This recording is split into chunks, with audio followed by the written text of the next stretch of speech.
අවුරුදු කාලය වෙනකොට ඒක වෙන්න පුළුවන්. අනිවාර්යෙන් විදුලි බලය විසන්ධි කිරීමට සිදු වෙනවා. LOLC ෆිනෑන්ස් වෙතින් ලබා දෙන කෙටි කාලීන ස්ථාවර තැන්පතු. දරා ගන්න බැරි ප්‍රමාණයකට තෙල් මිල ඉහළ යාම නිසා ජන ජීවිතයේ සියලුම ක්ෂේත්‍ර කඩා වැටෙන තත්වයක් අද උදා වෙලා තියෙනවා. දැන් ඊයේ සිමෙන්ති කොට්ටයක මිල රුපියල් 175කින් වැඩි වුණා. එතකොට ඉදිකිරීමේ කර්මාන්තයට අවශ්‍ය සියලුම ද්‍රව්‍ය දල වශයෙන් 15%ක විතර මිලකින් ඉහළ ගිහිල්ලා තිබෙනවා. සෑම ක්ෂේත්‍රයකටම ඉතාමත් දැඩි බලපෑමක්. කෘෂිකර්ම ක්ෂේත්‍රය පොහොරවලට මේක පැහැදිලිව බලපානවා.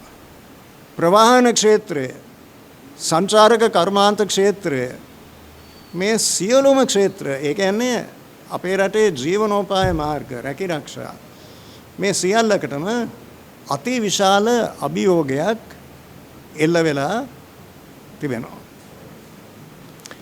දැන් මේ රජයේ බලයටපත් උනේ බොරු කියලා. සම්පූර්ණ බොරුවෙන් තමයි බලය ලබා ගත්තේ.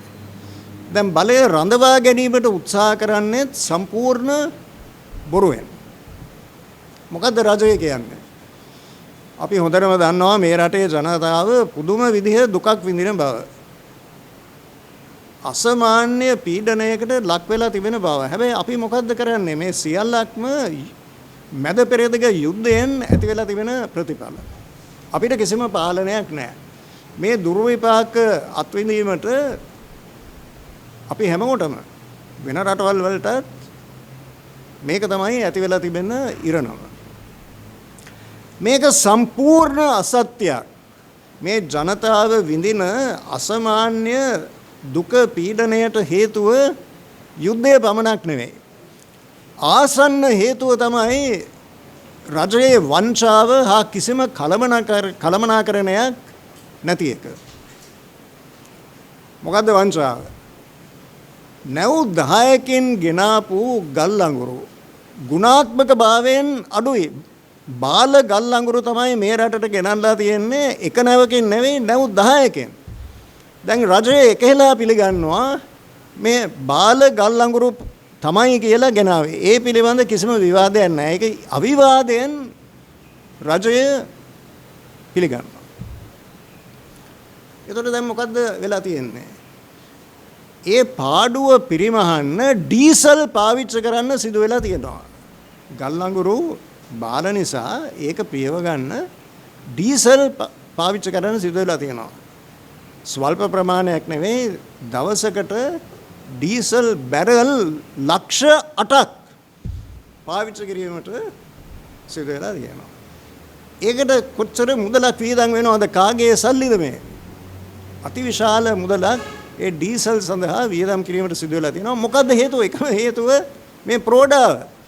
ගල් අඟුරු නැව් 10ක් සම්බන්ධයෙන් ඇතිවෙච්ච මෙම ප්‍රෝඩාව.